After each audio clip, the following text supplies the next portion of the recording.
Settle होना मतलब क्या है?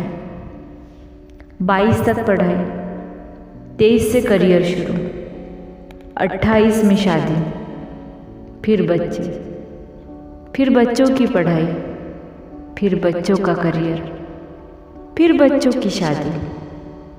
अगर यही साइकिल है तो फिर जिंदगी क्या है?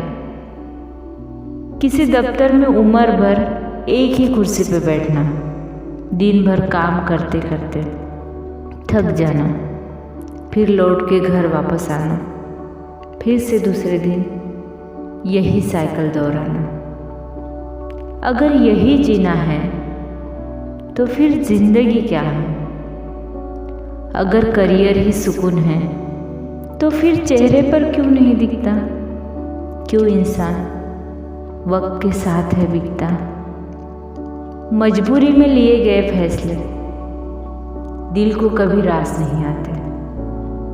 शायद इसीलिए मर्जी से जीने वाले लोग कभी मजबूर नहीं होते। हम दुनिया के जैसे चलते हैं या खुद के रास्ते पर चलने से डरते हैं? हम सुकून के लिए जीते हैं या जीने के लिए सुकून खोना चाहते हैं? जिस काम में सुकून नहीं मिलता हम वो काम क्यों करें? क्यों दुनिया के जैसे हम हैं चलते? हमें ये भी पता है जिस काम में लगन होती है उसमें कामयाबी की सरहद नहीं होती है।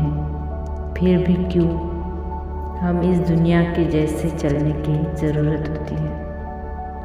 जिंदगी अपनी है, अपनी ही तरीके से जियो, दुनिया को दिखाने के लिए नहीं। खुद जो चाहते हो सिर्फ वही करो।